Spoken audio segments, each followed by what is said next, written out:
Naranasan mo na ba ang isang malalim na kalungkutan sa loob ng iyong sarili, isang pagkakakonekta sa pagitan ng nararamdaman mo at kung sino ka talaga? Madalas nating pinag-uusapan ang ating kaluluwa, espiritu, maging ang ating puso, ngunit naiintindihan ba natin ang malalim na pagkakaiba sa pagitan nila? Ngayon, sumakay tayo sa isang paglalakbay ng pagtuklas sa sarili, na ginagabayan ng sinaunang karunungan ng banal na kasulatan, upang mailabas ang sagradong katotohanan tungkol sa iyong kaluluwa at iyong espiritu. Hindi lamang ito paggalugad ng intelektual, ito ay isang paghahanap para sa kapritsyo, para sa pag-unawa sa mismong kakanyahan ng iyong pagkatao, nilikha sa imahe ng Diyos. Magsimula tayo sa simula, na may mismong paglikha. Sinasabi sa atin ng Genesis Kapitulo 2 versikulo 7, kung gayon ang Panginoong Diyos ay bumubuo ng isang tao mula sa alikabok ng lupa at huminga sa kanyang mga butas ng ilong ng buhay, at ang tao ay naging isang buhay na nilalang. Pansinin ang magandang 3 beses na kalikasan ng sangkatauhan na isiniwalat dito. Napansin ni Marco na nabuo tayo mula sa mundo, ang ating mga pisikal na katawan, gayunpaman tayo ay na-infuse din ng mismong hininga ng Diyos, isang banal na spark na naghiwalay sa atin. Ang hininga na ito, ang aking mga kaibigan, ay ang kakanyahan ng iyong espiritu. Sa pagitan ng pisikal at banal ay namamalagi ang kaluluwa ang masigla, patuloy na umuusbong na tanawin ng iyong mga saloobin, emosyon, at kalooban. Isipin ito tulad nito, ang iyong katawan ay ang bahay na iyong tinitirahan. Ang iyong kaluluwa ay ang masiglang buhay sa loob ng bahay na iyon, ang pamilya, mga alaala, pang-araw-araw na gawain, pagtawa, at luha. Ito ay kung saan naninirahan ang iyong mga karanasan, humuhubog sa iyong mga pangunawa at nakakaimpluwensya sa iyong mga pagpipilian. Ito ang upuan ng iyong talino, ang iyong kalooban, at ang iyong damdamin ang mismong kakanyahan ng iyong sangkatauhan. Sinasabi ng Jeremias Kapitulo 1 versikulo 5, bago kita nabuo sa sinapupunan ay kilala kita, bago pa man mabuo ang iyong pisikal na katawan, ang iyong kaluluwa ay umiiral sa isip ng Diyos. Isang testamento sa likas na halaga at layunin nito. Ngunit ang espiritu ay naiiba. Hindi lamang ito bahagi sa iyo, ito ang bahagi sa iyo na direktang kumukonekta sa Diyos, ang banal na hininga na nagpapasaya sa iyo sa paraang lumampas sa pisikal. Ito ang walang hanggang bahagi sa iyo, ang bahagi na nagnanais ng koneksyon sa banal, ang bahagi na may kakayahang makaranas ng isang muling ipinanganak na relasyon sa Diyos. Ito ang kakanyahan kung sino ka sa mga mata ng Diyos. Ito ang bahagi mo na maaaring mabago, maibalik, at napuno ng banal na espiritu, kahit nasa gitna ng mga bagyo ng buhay. Ito ay koneksyon sa banal na nagbibigay sa atin ng lakas at biyaya upang mag-navigate sa mga hamon at pagiging komplikado ng ating pag-iral ng tao. Ngayon, isaalang-alang ang mesla na balanse sa pagitan ng 3 bahagi na ito. Ang iyong kaluluwa, na napuno ng emosyon at karanasan, ay madaling maging labis, nabibigatan ng bigat ng mga hamon sa buhay. Ito ay kung saan nasasaktan, galit, takot, at kawalan ng pag-asa ay nag-ugat. Ito ay kapag ang ating kaluluwa ay pinahihirapan, isang larangan ng labanan ng magkasalungat na mga hangarin at emosyon. Maaari nating pakiramdam na nawala, nalilito, at may disconnect mula sa aming tunay na sarili.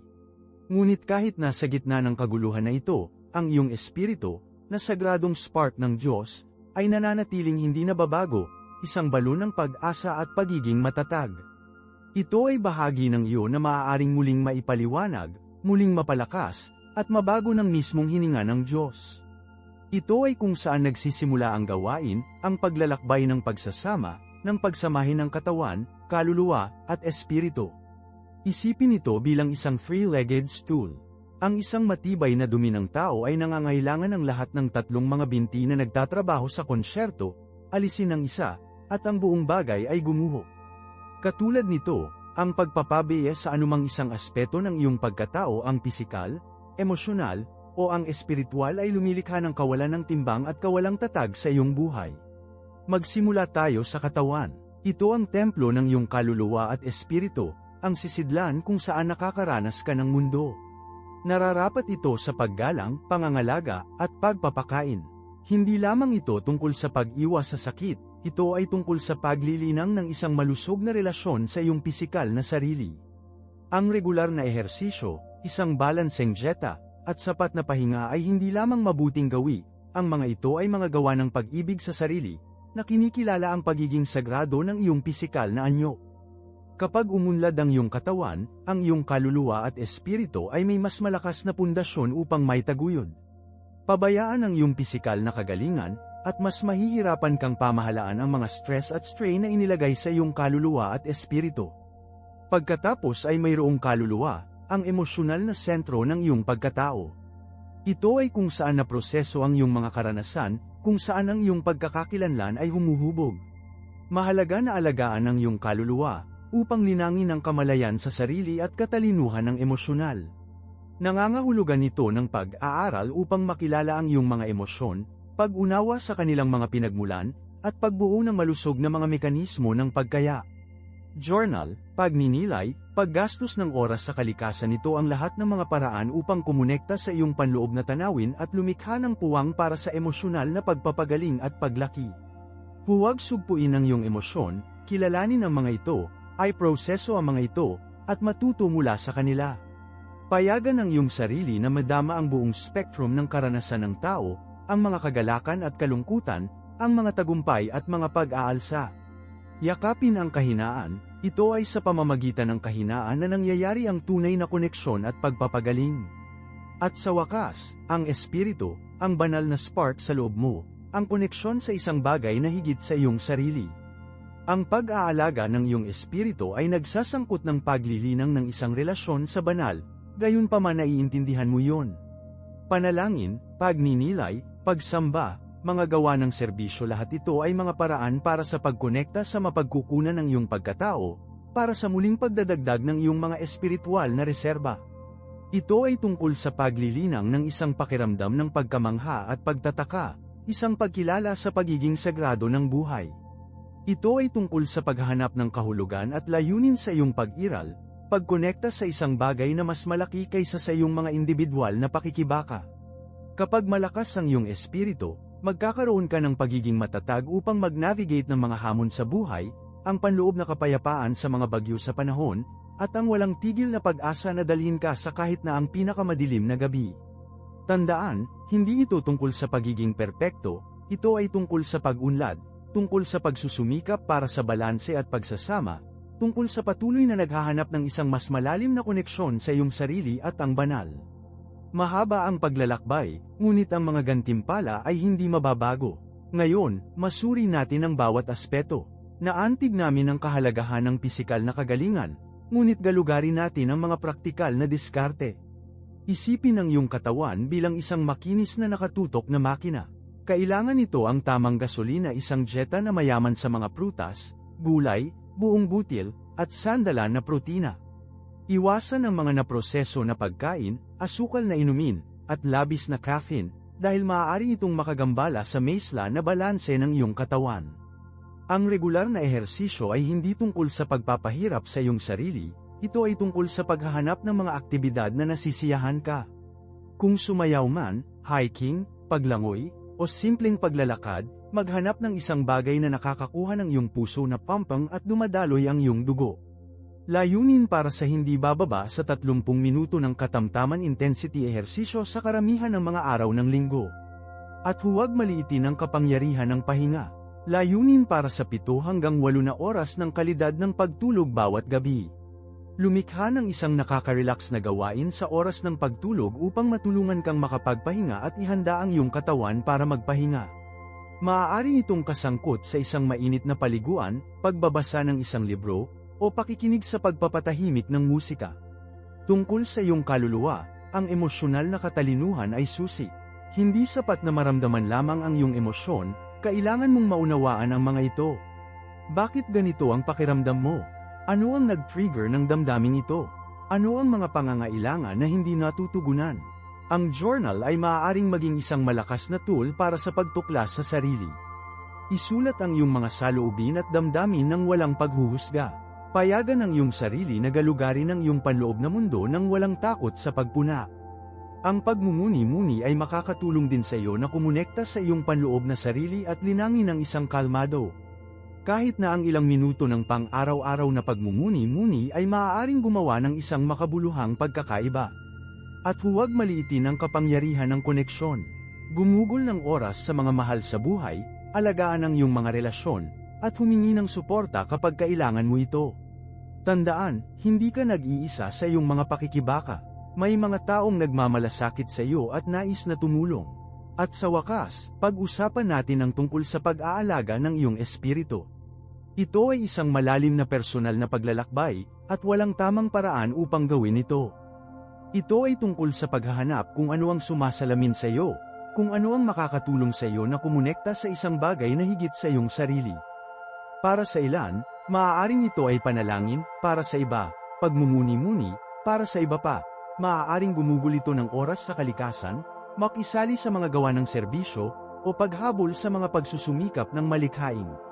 Ang susi ay upang makahanap ng mga aktibidad na magdadala sa iyo ng isang pakiramdam ng kapayapaan, layunin, at koneksyon. Isaalang-alang ang paggalugad ng iba't ibang mga espiritual na kasanayan hanggang sa makahanap ka ng isa na nararamdaman ng tama para sa iyo. Huwag matakot na mag-eksperimento at subukan ang mga bagong bagay. Ang mahalagang bagay ay upang linangin ang isang pakiramdam ng pagkamangha at pagtataka, upang makilala ang pagiging sagrado ng buhay, at makahanap ng kahulugan at layunin sa iyong pag-iral. Tandaan, ang paglalakbay na ito ay hindi isang lahi, ito ay isang marathon. Maging mapagpasensya sa iyong sarili, ipagdiwang ang iyong pag-unlad, at huwag matakot na humingi ng gabay sa daan. Maraming mga mapagkukunan na magagamit upang suportahan ka sa iyong paglalakbay, kabilang ang mga espiritual na guro, tagapayo, at mga grupo ng suporta. Ang pagkonekta sa iba na nasa isang katulad na landas ay maaaring magbigay ng paghihikayat, pag-unawa, at isang pakiramdam ng komunidad. Ngayon, mas malalim natin ang bawat isa sa mga lugar na ito: katawan, isip, at espiritu, dahil ang holistic na kabutihan ay hindi tungkol sa mababaw na pag-aayos, ito ay tungkol sa pagbuo ng isang napapanatiling pundasyon para sa isang masiglang buhay. Magsimula tayo sa katawan. Napag-usapan namin ang ehersisyo, ngunit maging tiyak tayo. Ikaw ba ay isang taong nagtatagumpay sa mga nakaayos na pag-ehersisyo, o mas gusto mo ang kusang pagsabog ng aktibidad? Kung ikaw ang nakaayos na uri, isaalang-alang ang paglikha ng isang lingguhang plano sa pag-ehersisyo, pagsasama ng cardio, pagsasanay sa lakas, at pagsasanay sa kakayahang yumangkop. Kung ang spontaneity ay nababagay sa iyo ng mas mahusay, maghanap ng mga aktibidad na tunay na nasisiyahan ka at ihabi ang mga ito sa iyong pang-araw-araw na gawain. Ang pagkuha ng hagdan sa halip na ang elevator, paglalakad o pagbibisikleta sa halip na magmaneho ng mga maikling distansya. Ang susi ay pare-pareho, hindi intensity. Simulan ng maliit at unti-unting madagdagan ang tagal at kasidhian ng iyong mga pag-ehersisyo. Makinig sa iyong katawan, magpahinga kapag kailangan mo, at huwag itulak ang iyong sarili ng gusto, lalo na kung nagsisimula. Tandaan, ito ay isang marathon, hindi isang sprint. At ano ang tungkol sa nutrisyon? Madalas nating hindi mapapansin ang malalim na epekto ng pagkain sa aming pangkalahatang kagalingan.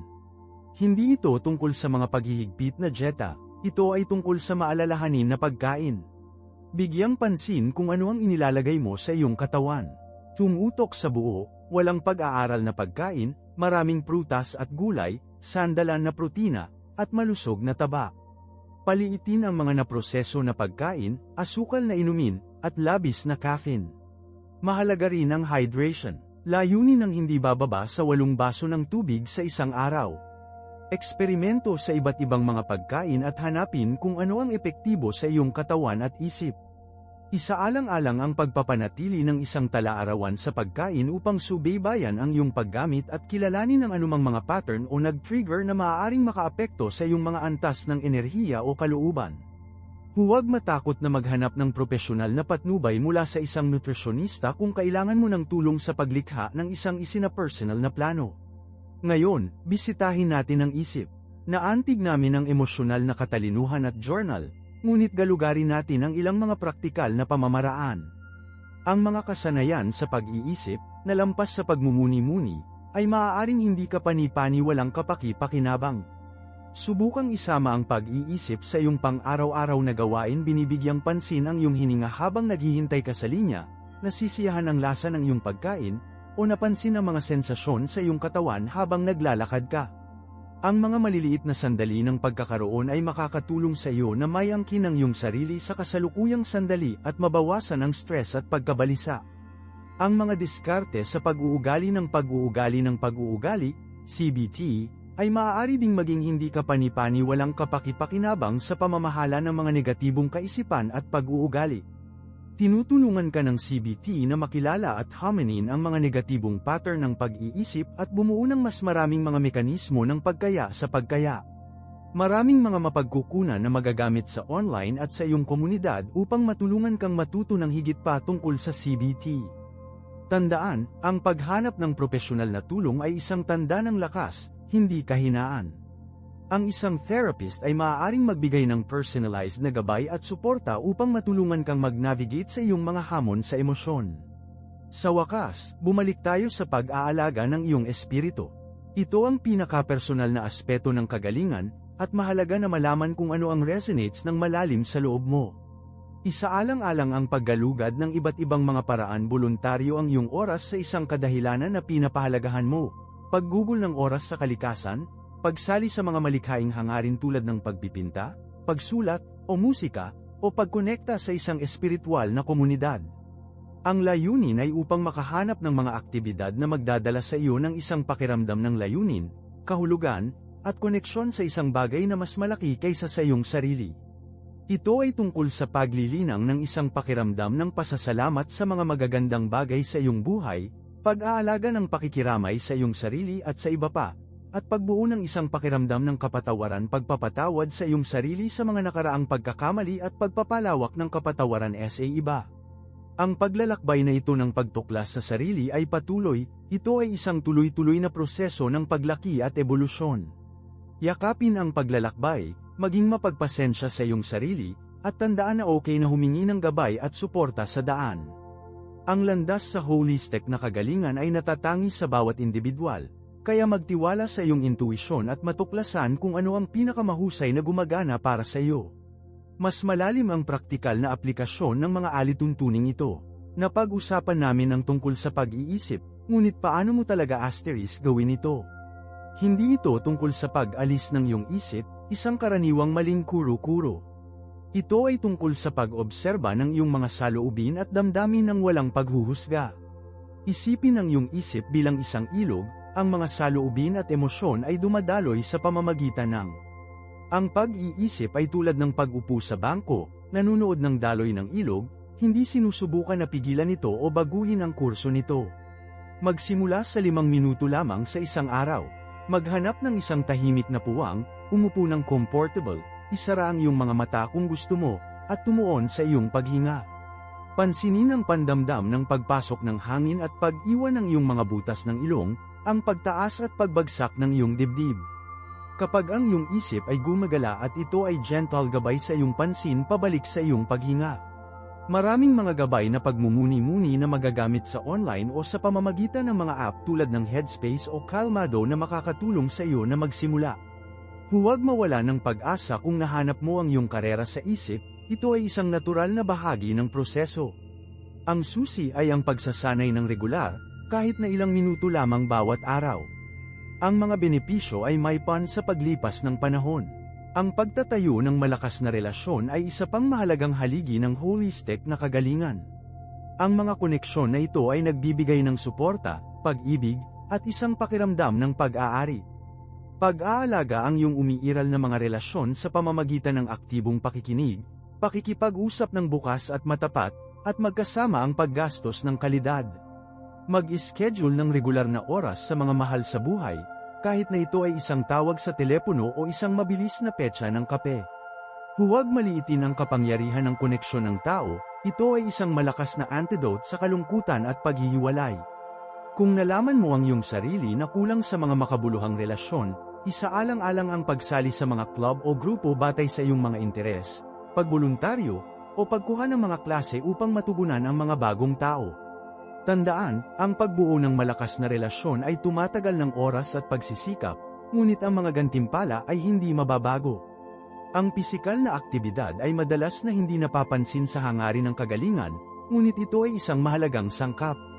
Hindi ito tungkol sa mahigpit na pag-eehersisyo, maghanap ng mga aktibidad na nasisiyahan ka at maaaring mapanatili. Isang matulin na lakad sa kalikasan, sumayaw sa iyong paboritong musika, pagbibisikleta, paglangoy ang mga posibilidad ay walang katapusang.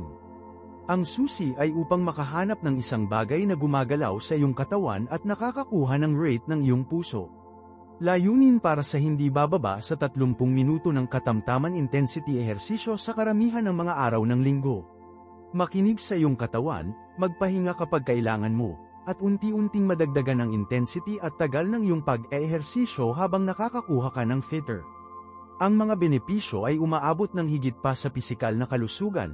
Ang regular na ehersisyo ay maaaring mapalakas ang iyong kalooban, bawasan ang stress, at pagbutiin ang iyong kalidad ng pagtulog. Ito ay isang malakas na tool para sa pamamahala ng stress at pagpapabuti ng pangkalahatang kagalingan. Tandaan na kumonsulta sa iyong doktor bago simulan ang anumang bagong programa sa ehersisyo. Sa wakas, talakayin natin ang kahalagahan ng pagtatakda ng mga hangganan. Ito ay madalas na hindi mapapansin, ngunit ito ay mahalaga para sa pagprotekta sa iyong kalusugan sa kaisipan at emosyonal. Ang pag-aaral na sabihin na, hindi, sa mga kahilingan na maubos ang iyong enerhiya o kompromiso ang iyong mga halaga ay mahalaga. Unahin ang iyong sariling mga pangangailangan at kagalingan, at huwag matakot na igiit ang iyong mga hangganan sa iba. Ito ay maaaring hindi komportable sa una, ngunit ito ay isang mahalagang kasanayan sa pagpapanatili ng malusog na relasyon at pag-iwas sa burnout. Ito ay tungkol sa paggalang sa iyong sariling mga limitasyon at makipag-usap sa kanila ng malinaw at magalang. Ang pagtatakda ng mga hangganan ay hindi makasarili, ito ay pag-iingat sa sarili. Pinapayagan ka nitong protektahan ang iyong enerhiya at tumuon sa kung ano ang tunay na mahalaga sa iyo. Ito ay isang tuloy-tuloy na proseso ng pag-aaral, at makakabuti ka sa paglipas ng panahon. Tandaan, ang iyong kagalingan ay pinakamahalaga. Ngayon, suriin natin ang isang maliit na mas malalim sa praktikal na aplikasyon ng mga alituntuning ito. Napag-usapan natin ang tungkol sa pag-iisip, relasyon, ehersisyo, at mga hangganan lahat mahalaga. Ngunit paano natin ito ihahatid sa tela ng ating pang-araw-araw na buhay? Hindi ito tungkol sa biglaang, marahas na pagbabago, ito ay tungkol sa mga pagsasaayos ng pagtaas, ang mga maliliit na hakbang na humantong sa mga makabuluhang pagbabago sa paglipas ng panahon. Isipin ito tulad ng paghahardin. Hindi mo inaasahan ang isang malago na hardin na mamulaklak ng magdamag. Nagsisimula ka sa paghahanda ng lupa, pagtatanim ng mga buto, palagi ang pagtutubig, pag-iwas sa hindi kanais-nais, at matiyag ang pag-aalaga ng paglaki. Ang iyong kagalingan ay ang iyong hardin. Halimbawa, kumuha tayo ng pag-iisip, halimbawa, sa halip na maghangad ng isang oras na sesyon ng pagmumuni-muni, na maaaring makaramdam ng kakilakilabot, magsimula sa 5 minuto lamang. Maghanap ng isang tahimik na puwang, tumuon sa iyong hininga, at obserbahan ang iyong mga saloobin ng walang paghuhusga. Unti-unting dagdagan ang tagal ng pakiramdam mo komportable. Maaari mo ring isama ang pag-iisip sa iyong pang-araw-araw na gawain habang kumakain, naghuhugas ng pinggan, o naglalakad. Bigyang pansin ang mga sensasyon, mga amoy, tunog. Nililinang nito ang isang kamalayan ng kasalukuyang sandali na binabawasan ang stress at pinatataas ang pagpapahalaga sa mga simpleng bagay. Tungkol sa mga relasyon, tandaan ang kalidad sa dami. Ang isang tunay na makabuluhang pag-uusap ay mas mahalaga kaysa sa isang dosenang mababaw na pakikipag-ugnayan. Aktibong makinig kapag may nakikipag-usap sa iyo. Ilayo ang iyong telepono, makipag-ugnay sa mata, at tunay na makisali sa sinasabi nila. Ipaalam sa iyong mga pangangailangan at damdamin ng bukas at matapat, kahit na mahirap. Ang malusog na komunikasyon ay ang bedrock ng malakas na relasyon. Huwag matakot na ipahayag ang iyong mga kahinaan, ito ay nagtataguyod ng mas malalim na koneksyon. At tandaan na magpatawad pareho ang iyong sarili at ang iba pa. Ang paghawak sa sama ng loob ay nakapipinsala sa iyong kagalingan. Ang pisikal na aktibidad ay hindi kailangang maging isang gawain. Maghanap ng isang bagay na tunay na nasisiyahan ka. Kung kinamumuhian mo ang pagtakbo, huwag pilitin ang iyong sarili na tumakbo. Subukan ang pagsayaw, paglangoy, paglalakad, pagbibisikleta, o kahit na isang malalakas na lakad sa parke. Ang susi ay upang makahanap ng paggalaw na inaasahan mo, hindi matakot. Gawin itong isang panlipunang aktibidad, anyayahan ng isang kaibigan na sumali sa iyo para sa isang lakad o pagsakay sa bisikleta. Nagdaragdag ito ng isang elemento ng kasiyahan at pananagutan. Tandaan, ang pagkakapare-pareho ay susi. Kahit na ang mga maikling pagsabog ng aktibidad sa buong araw ay kapaki-pakinabang. Sumakay sa hagdan sa halip na ang elevator, maglakad sa iyong pahinga sa tanghalian, o gumawa ng ilang mga pag-eehersisyo sa iyong desk. Sa wakas, ang pagtatakda ng mga hangganan. Dito maraming tao ang nagpupumilit. Nangangailangan ito ng lakas ng loob at kamalayan sa sarili. Simulan ang maliit. Alamin na sabihin na, hindi, sa mga kahilingan na nakakaramdam ng labis o ikompromiso ang iyong mga halaga. Mas okay na unahin ang iyong sariling mga pangangailangan. Hindi ito makasarili, pangangalaga sa sarili. Magsanay ng komunikasyon ng assertive. Gumamit ng mga pahayag na, I, upang maipahayag ang iyong mga damdamin at pangangailangan nang hindi sinisisi ang iba. Halimbawa, sa halip na sabihin na, lagi mo akong huli, subukan, pakiramdam ko ay nai-stress kapag tumatakbo kami ng huli dahil mayroon akong iba pang mga pangako. Ang pamamaraang ito ay mas malamang na humantong sa isang produktibong pag-uusap at isang resolusyon na iginagalang ang mga pangangailangan ng lahat. Tandaan, ang pagtatakda ng mga hangganan ay isang tuloy-tuloy na proseso ng pag-aaral at pagpino ng iyong diskarte. Ito ay isang kasanayan na magsisilbi sa iyo ng maayos sa lahat ng aspeto ng iyong buhay. Huwag masiraan ang loob ng mga pag-aalsa, patuloy na magsanay, at unti-unting magiging kumpiyansa ka at komportable sa pagsasaalang-alang sa iyong mga hangganan. Ngayon, suriin natin ang isang maliit na mas malalim sa konsepto ng pakikiramay sa sarili. Hindi ito tungkol sa pagiging self-indulgent o hindi papansin ang iyong mga pagkakamali, ito ay tungkol sa paggamot sa iyong sarili ng parehong kabaitan at pag-unawa na nag-aalok ka ng isang malapit na kaibigan na nakikipaglaban sa mga katulad na hamon. Isipin ang iyong matalik na kaibigan ay nagkumpisal na sila ay nasa sabik at nasunog. Gusto mo ba silang i-berate? Marahil hindi. Malamang mag-alok ka ng suporta, empatiya, at paghihikayat. Palawakin ang parehong pagkahabag sa iyong sarili. Kapag nagkamali ka, sa halip na pamuna sa iyong sarili ng malupit, kilalanin ang pagkakamali, alamin mula dito, at magpatuloy. Palitan ang pagpuna sa sarili sa pag-iisa sa sarili. Makipag-usap sa iyong sarili tulad ng makikipag-usap ka sa isang kaibigan na nangangailangan. Gumamit ng positibong self-talk ang mga pagpapatunay ay maaaring maging nakakagulat na makapangyarihan. Simulan ang iyong araw sa ilang mga positibong pahayag, pinalakas ang iyong mga lakas at kakayahan. Halimbawa, may kakayahan ako, malakas ako ay karapat-dapat, maaaring makaramdam ito ng awkward sa una, ngunit may pare-pareho na kasanayan, magiging mas natural at nakakaapekto sila. Ang isa pang mahalagang aspeto ng pakikiramay sa sarili ay ang pagkilala sa iyong ibinahaging sangkatauhan. Alalahanin na ang lahat ay nagkakamali. Lahat ay nakakaranas ng mga pag-aalsa, at lahat ay nagpupumilit sa mga oras. Hindi ka nag-iisa sa iyong mga pagkadilim. Ang pag-unawa na ito ay tumutulong sa iyo upang maiwasan ang paghiwalay ng iyong sarili kapag nahaharap sa mga paghihirap at nagtataguyod ng isang koneksyon sa iba na nagbabahagi ng mga katulad na karanasan. Binabawasan nito ang pakiramdam ng pagiging natatanging kamalian o hindi sapat. Isaalang-alang ang pagpapanatili ng isang journal ng pasasalamat. Bawat araw, isulat ang ilang mga bagay na iyong pinapasasalamatan, malaki o maliit. Ang simpleng kasanayan na ito ay nagbabago sa iyong focus mula sa kung ano ang kulang sa mayroon ka na nagpapasigla ng isang pakiramdam ng kasiyahan at pagpapahalaga. Maaari itong maging isang bagay na kasing simple ng isang maaraw na araw, isang masarap na pagkain, o isang sumusuporta sa pag-uusap sa isang mahal sa buhay. Ang mga maliliit na kagalakan na ito, kapag kinikilala, ay malaki ang naiambag sa pangkalahatang kagalingan. Pag-usapan din natin ang tungkol sa pamamahala ng iyong oras ng epektibo. Ito ay isang kasanayan na tumatagal ng pagsasanay, ngunit mahalaga para sa pagbabawas ng stress at pagtaas ng produktibo. Magsimula sa pamamagitan ng pagkilala sa iyong mga wasters ng oras. Gumugol ka ba ng masyadong maraming oras sa pag-scroll sa pamamagitan ng social media? Patuloy ka bang sumusuri sa mga email? Kapag nakilala mo na ito, subukang i-minimize ang mga ito. Magtakda ng mga tukoy na oras para sa pagsuri sa mga email at social media, at dumikit sa kanila. Gumamit ng mga diskarte sa pamamahala ng oras tulad ng pamamaraan ng Pomodoro, kung saan nagtatrabaho ka sa mga nakatuon na pagsabog na may mga maikling pahinga sa pagitan. Maaari itong mapabuti ang konsentrasyon at maiwasan ang burnout. Unahin ang mga gawain batay sa kanilang kahalagahan at pagkadalian. Gumamit ng isang tagaplano o listahan ng dapat gawin upang masubaybayan ang iyong mga pangako at deadline.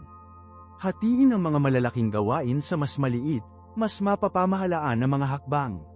Ginagawa nitong hindi gaanong kakilakilabot at mas madaling harapin. Tandaan, ang epektibong pamamahala ng oras ay hindi tungkol sa pagkramang ng higit pa sa iyong araw, ito ay tungkol sa paglikha ng puwang para sa kung ano ang tunay na bagay at pag-iwas sa pakiramdam na labis. Ito ay tungkol sa paglikha ng isang maingat na diskarte sa kung paano mo ginugol ang iyong oras. Huwag kalimutan na mag-schedule ng oras para sa pagpapahinga at pangangalaga sa sarili, hindi ito isang luho, ito ay isang pangangailangan. Ngayon, tingnan natin ang kahalagahan ng pagtatakda ng makatutuhanang mga inaasahan. Marami sa atin ang nahuhulog sa bitag ng pagtatakda ng labis na mapaghangad na mga layunin, na humahantong sa pagkabigo at pagkabigo kapag hindi natin maiiwasang mahulog. Hindi ito tungkol sa pagbaba ng iyong mga adhikain, ito ay tungkol sa paglapit sa kanila ng madiskarteng. Magsimula sa pamamagitan ng pagbagsak ng malaki, overarching mga layunin sa mas maliit, mas makakamit na mga milestone. Sa halip na naglalayong, perpektong kalusugan, sa isang buwan, maaaring magtakda ng isang layunin na mag-ehersisyo ng 3 beses sa isang linggo para sa unang buwan. Pagkatapos, unti-unting madagdagan ang dalas o intensity. Ang pagdaragdag na diskarte na ito ay nakakaramdam ng pag-unlad na nasa salat at hindi gaanong labis. Tandaan na ipagdiwang ang iyong mga tagumpay, kahit gaano kaliit. Kilalanin ang iyong mga nagawa sa daan. Ang positibong pampalakas na ito ay nakakatulong na mapanatili ang pagganyak at bumuo ng kumpiyansa. Nagawa mo bang manatili sa iyong pag-ehersisyo sa loob ng isang linggo? Kamanghamanghang, bigyan ang iyong sarili ng kredito para doon. Nakumpleto mo ba ang isang mapaghamong gawain sa trabaho?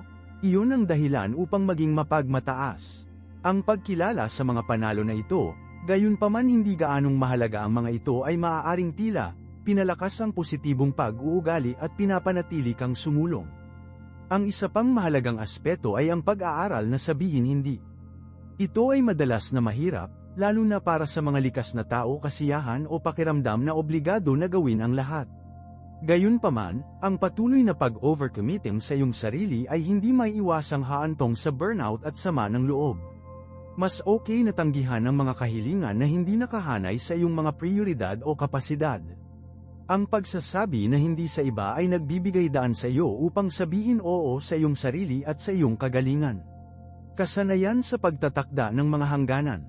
Ito ay isang mahalagang kasanayan para sa pag-iingat sa sarili. Pag-usapan natin ang lakas ng pag-iisip. Hindi ito tungkol sa pag-alis ng iyong isip, ito ay tungkol sa pagtuon ng iyong pansin sa kasalukuyang sandali ng walang paghuhusga. Ang mga simpleng kasanayan tulad ng malalim na pagsasanay sa paghinga o pagmumuni-muni ay makakatulong sa iyo na linangin ang pag-iisip. Kahit na ang paglao ng ilang minuto bawat araw upang sundin lamang ang iyong paghinga ay maaaring gumawa ng isang makabuluhang pagkakaiba sa pagbabawas ng stress at pagpapabuti ng focus. Ang pag-iisip ay tumutulong sa iyo upang maging mas may kamalayan sa iyong mga saloobin at emosyon, na nagpapahintulot sa iyo na tumugon sa kanila kaysa sa reaksyon ng walang pasubali. Subukang isama ang mga maikling break sa pag-iisip sa buong araw mo, marahil sa pagitan ng mga gawain o bago gumawa ng mga mahahalagang desisyon. Sa wakas, tandaan ang kahalagahan ng paghanap ng suporta. Hindi mo na kailangang mag-navigate sa mga hamong ito lamang. Sumandal sa iyong network ng suporta, mga kaibigan, pamilya, o isang therapist. Ang pakikipag-usap tungkol sa iyong mga pakikibaka ay maaaring hindi kapani-paniwalang cathartic at magbigay ng mahalagang pananaw. Ang isang therapist ay maaaring mag-alok ng gabay at mga tool upang matulungan kang pamahalaan ang stress at bumuo ng mga mekanismo ng pagkaya. Huwag mag-atubiling humingi ng propesyonal na tulong kung nakakaramdam ka ng labis o nahihirapang makayanan. Tandaan, ang paghingi ng tulong ay isang tanda ng lakas, hindi kahinaan. Ito ay isang aktibong hakbang patungo sa pagpapabuti ng iyong kagalingan. Ang pagtatayo ng isang malakas na sistema ng suporta ay mahalaga para sa pag-navigate sa hindi may iwasang pag-aalsa ng buhay. Ang mga taong ito ay maaaring mag-alok ng paghihikayat, pag-unawa, at praktikal na tulong kung kailangan mo ito. Pangangalagaan ang mga ugnayang ito at huwag matakot na maabot. Ngayon, suriin natin ang isang maliit na mas malalim sa praktikal na aplikasyon ng mga diskarte na ito. Sabihin nating naramdaman mong nasasaktan ka ng isang proyekto sa trabaho. Sa halip na magpanik at sinusubukan na gawin ang lahat ng sabay-sabay, masira ito. Lumikha ng isang detalyadong listahan ng mas maliit, mapapamahalaan na mga gawain. Unahin ang mga gawaing ito batay sa pagkadali at kahalagahan. Isa-isa ang mga ito, ipinagdiriwang ang bawat maliit na tagumpay sa daan. Ang pamamaraang ito ay ginagawang ang pangkalahatang proyekto ay tila hindi gaanong kakilakilabot at mas makakamit. Tandaan mo ang pakiramdam ng nagawa? Iyon ang gasolina na nagpapanatili sa iyo. Katulad nito, kung nahihirapan ka sa pamamahala ng iyong oras ng epektibo, isaalang-alang ang paggamit ng isang tagaplano o isang management app. Ang mga tool na ito ay makakatulong sa iyo na may larawan ng iyong schedule, unahin ang mga gawain, at maglaan ng mga tiyak na puwang ng oras para sa iba't ibang mga aktibidad. Eksperimento sa iba't ibang mga pamamaraan hanggang sa makahanap ka ng isang system na pinakamahusay na gumagana para sa iyo. Huwag matakot na ayusin ang iyong diskarte kung kinakailangan. Ito ay tungkol sa paghahanap ng isang balanse na nagbibigay daan sa iyo upang matugunan ang iyong mga pangako ng walang pakiramdam na patuloy na nabibigyang diin.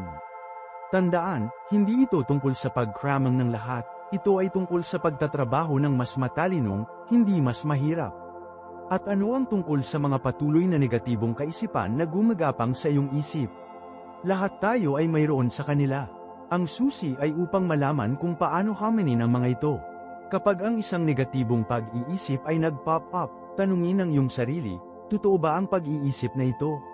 Mayroon bang ibang paraan upang tingnan ang sitwasyong ito?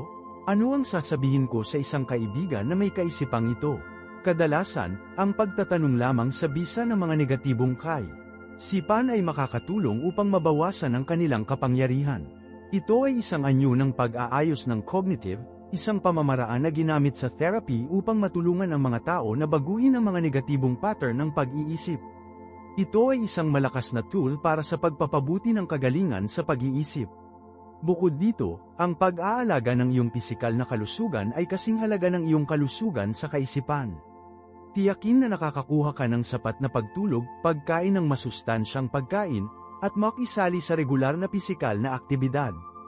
Ito ang mga pundasyon ng mga haligi ng kagalingan. Ang isang balanseng dieta ay nagbibigay ng iyong katawan ng enerhiya na kailangan nito upang gumana ng mahusay. Ang regular na ehersisyo ay hindi lamang nagpapabuti sa iyong pisikal na kalusugan ngunit naglalabas din ng mga endorphins, na may mga epekto sa pagpapalakas ng mood. At ang sapat na pagtulog ay mahalaga para sa pag-andar ng nagbibigay malay, emosyonal na regulasyon, at pangkalahatang kagalingan.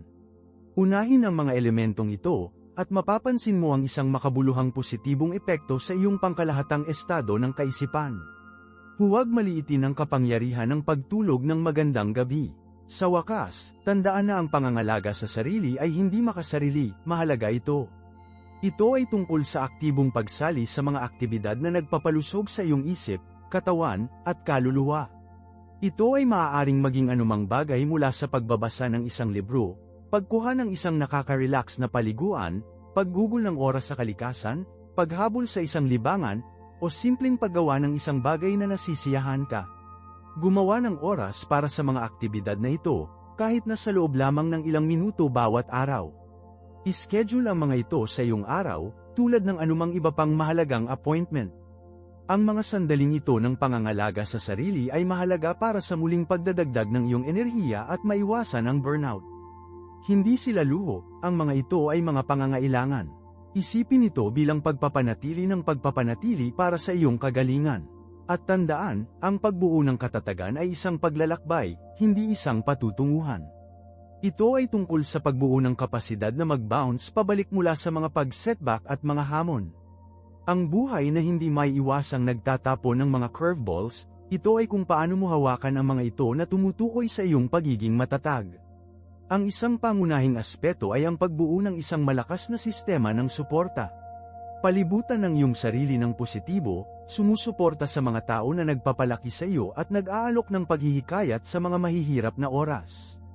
Ang mga individual na ito ay maaaring magbigay ng isang kinakailangang buffer laban sa stress at makakatulong sa iyo na mag-navigate ng mga mapaghamong sitwasyon. Huwag mag-atubiling maabot ang mga ito kapag kailangan mo ng tulong, nandyan sila para sa isang kadahilanan. Ang isa pang mahalagang elemento ng pagbuo ng resilience ay ang pag-aaral na tanggapin ang di kasakdalan. Lahat tayo ay nagkakamali, at okay lang yun. Huwag talunin ang iyong sarili sa mga pag-setback, sa halip, alamin mula sa kanila at sumulong. Tingnan ang mga hamon bilang mga pagkakataon para sa paglaki at pag-aaral. Ang bawat balakid na iyong napagtagumpayan ay nagpapalakas sa iyong pagiging matatag at nagtatayo ng iyong kumpiyansa. Yakapin ang proseso ng pag-aaral, at tandaan na ang pag-unlad, hindi pagiging perpekto, ay ang layunin. Bukod dito, linangin ang isang pakiramdam ng layunin at kahulugan sa iyong buhay. Ang pagkakaroon ng isang bagay upang magsikap para sa isang layunin na nag-uudyok sa iyo, ay maaaring makabuluhang mapahusay ang iyong pagiging matatag. Ito ay maaaring maging anumang bagay mula sa paghabol sa isang karera na gusto mong magboluntaryo para sa isang kadahilanan na pinaniniwalaan mo.